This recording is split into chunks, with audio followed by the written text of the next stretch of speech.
Hey everybody, it's Chugga Conroy! Welcome back to more Pokemon Platinum. Last time! Simply put, our team became champions of Sinnoh. This time, we're back in our hometown. Let's go downstairs and see our mother, who has undoubtedly been worrying much too long about us. Emil, Barry came looking for you a little while ago. I don't know what it was about, but he was shouting about you needing to get on a ship in Snowpoint City. Snowpoint City. You know how impatient he is. He was gone before I could ask. Anyway, how's it going, kid? Is your project with Professor Rowan coming along? It is indeed coming along. It's coming along very nicely. Coming along so nicely, in fact, that we just might have to show him just how well it's coming along in the very near future. Okay, awkward story. There are 210 Pokemon in the Sinnoh Dex. We are missing one. Which one are we missing, you might ask? Well, it's not something super common. Yeah, not super common, just something that I highly recommended and sang a lot of praise of. South of Veilstone City is this collector, whose name is Douglas. What you doing today, Douglas? Oh, you're raising your Jolteon, I see. Okay, now. This guy has not only a Jolteon, but a Vaporeon on his team. This is the one Pokemon held by a trainer of interest that I did not go over during the main series. Out of 210, I'd say that's a pretty good track record. I failed less than 0.5% of the time. And if I had to make a mistake on something, well, okay, I guess maybe that was going to happen at some point with there being so dang many of them, even though I was trying to be diligent. Oh, and he's got a Flareon on his team as well, but I did say it was something that I sang high praise of, so you knew it wasn't going to be that from that description alone. After doing all that, we can go and see Professor Rowan and have the happy ending that I teased at the end of the last video. Yes, sorry if that was a bit misleading. I just didn't want to ruin the moment, okay? I think you understand. Besides, I was honest about it as soon as this got started. Emil, I've been waiting to see you. You've met every kind of Pokemon there is in the Sinnoh region. This will help immensely with my studies on Pokemon evolution. Look who it is. Greetings, Professor Rowan. It's been a very long time. I'll tell you, Sinnoh certainly is a long trip from Kanto. Of course, it means meeting new Pokemon. There's no distance too great for the likes of us to travel. Oh, if it isn't my old colleague, Professor Oak! I should have expected as much from the world's authority on Pokemon. We used to joke, where there are Pokemon, you'll find Oak. It's good to see that hasn't changed one bit. Professor Oak, let me introduce you to my young assistant. This youngster filled in every page of the Sinnoh Pokédex for me. Ah, well, very glad to meet you. As you've heard, my name is Oak. I've been hearing a great deal about you from Professor Rowan lately. He's been exuberant in praise about a fantastic young trainer. Ah, I see, Professor Rowan's enthusiastic in text, but not in person. I know plenty of people like that. I see that you live up to, no, that you've surpassed his praise.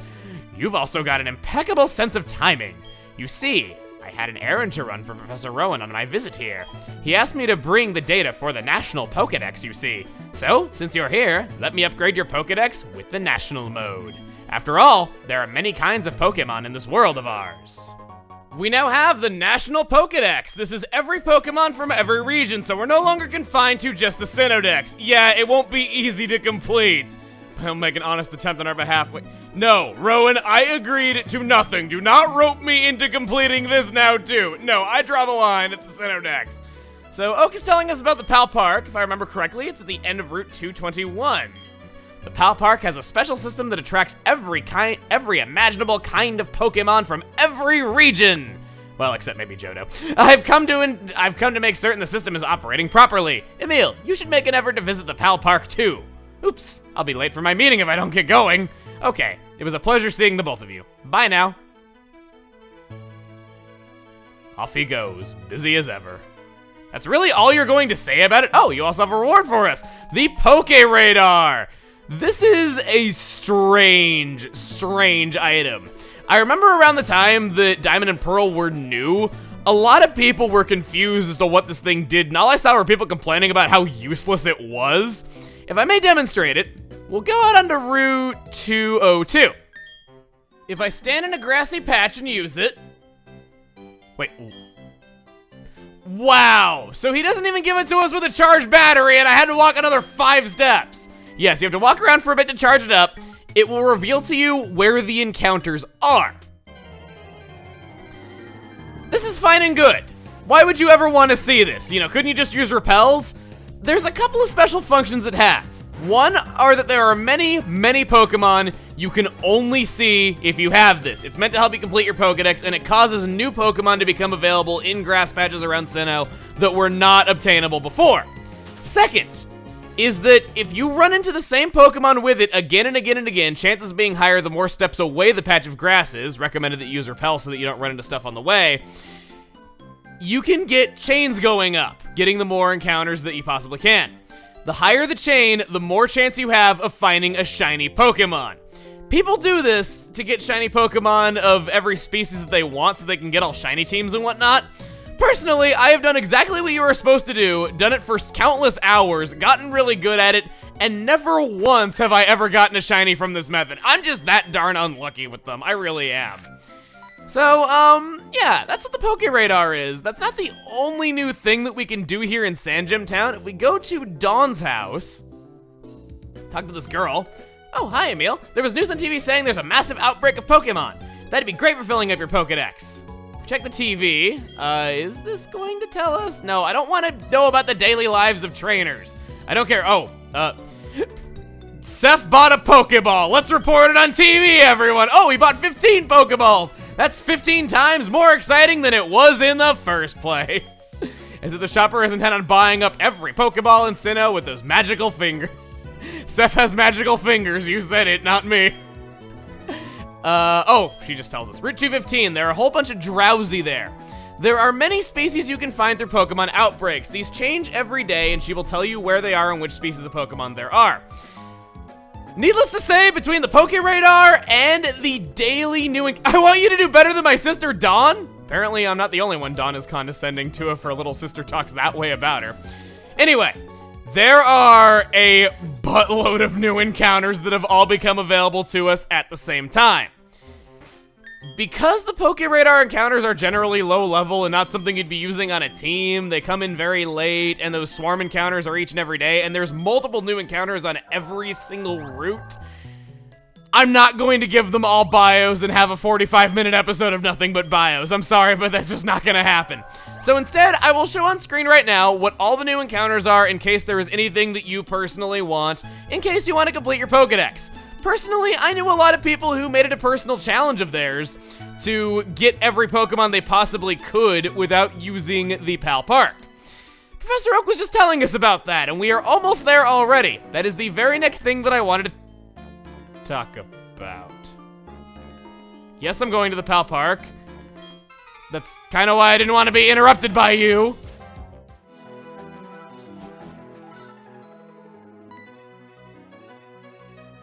Here is the man. Ah, Emil, this is it. This is Pal Park. Pokemon from around the country can be brought here. In other words, Pokemon from places like Kanto and Hoenn. But not Johto! This place happens to be where you compete to see how quickly you can catch those Pokemon. It's good to see you've come to join us for a visit. Let me make a gift of this Trainer Counter app for your Pokétch. The Trainer Counter app tracks the Pokemon Radar's rankings. I plan to be in Eterna City for some time. Being here, I should make the best of my time studying the Pokemon of the Sinnoh region. This new Pokétch app, let's take a look at it. I am so sorry, but the sight of Bidoof on a first place pedestal with nothing else around it as if it was the only one that competed and won by default is some amazing imagery. And the thing is, if it were a Starly, it wouldn't be funny. I'm sorry, I've kind of come to the conclusion that, at least to me personally, Bidoof is one of those things in this universe that is inherently funny. Let's talk to some of the NPCs around here. She wants a Pokemon that does nothing but eat and sleep from the Pal Park. So, Pal Park. If we're to talk to this guy, he will tell us that we can demonstrate our Pokemon catching techniques to our peers. Yes, I'm Emil. Yes, I'm a hotshot, and they've put all the great rumors about me. I got news for you, buddy. They're all true. Well, except maybe the one about me and Barry, but hey. Yeah, I can honor you with the honor of me being in your catching shoes. I'm only the champion of Sinnoh and all that. Pal Park manual to situations like this. Okay. I don't need to go over any of this. I'm just going to simply explain it as we take part in this. what this allows you to do. Professor Oak was saying that at Pal Park, you can catch Pokemon from anywhere in the world. Except Johto. Yeah. What this really means is that it will allow you to migrate 6 Pokemon per day from Pokemon Ruby, Sapphire, Emerald, Fire Red, or Leaf Green. While doing this, you are timed and you are trying to catch your Pokemon as quickly as possible. They can be in different habitats such as in the water or in the grass. And since I had to show off this feature at some point or another, I thought it would be nice if we could see some old friends again. And as such, yeah, I think you see where this is going. If you have not watched my Pokemon Emerald Let's Play and you don't want any spoilers for my team members in that series, you might want to stop the video right now, just letting you know. These are not going to be mainstays in the series, but I thought it would be nice to see them all over again. You might be wondering, hey, that's kind of unfair that you only get 6 Park Balls for this. Aren't those the same thing as Safari Balls in Gen 2 and in Heart Gold Soul Silver? Park Balls are the same as Master Balls, except they are gold and silver and have a crystal band in the middle. Yeah, they weren't very subtle about the foreshadowing back in the day. Not like they've gotten any more subtle with those Hoenn remakes. And in making this first video of the aftergame, my main goal was to go over the National Dex, the Poke Radar, and the Pal Park. All helpful tools for you if you want to fill in your Pokedex. And that's what we've done here. From here on, we're just going to be going around the Pal Park catching the Pokemon that we have migrated. Now, while doing this, there is something that I've been wanting to address. A lot of people have been asking if I would bring over my old team and if I would battle using them. I do want to bring them over, and bringing them over is going to have some purpose later on, but out of not wanting to spoil an older Let's Play that I've put together so long ago in case somebody wants to go back and watch it, they're not going to be mainstay members of the team, but they will be used for something later on. But as we're going around catching them, there is a certain one member of my team that warrants special mention. This guy.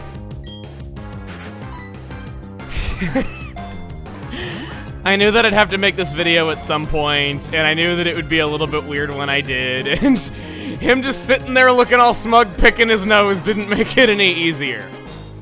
We've had a lot of explanation in this video already, and the National Dex, the Poke Radar, and the Pal Park were pretty much everything that I wanted to talk about. So, for the rest of this video, there's something a bit more serious that I want to talk to you about.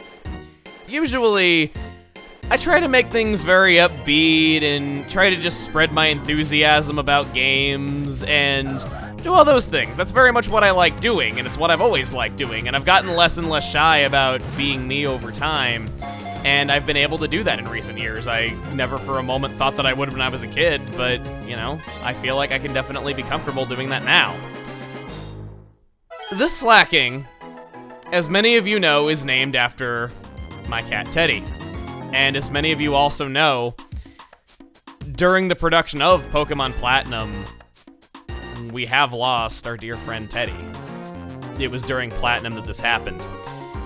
He was the reason for some of the delays that occurred during this series, and I felt really bad about it.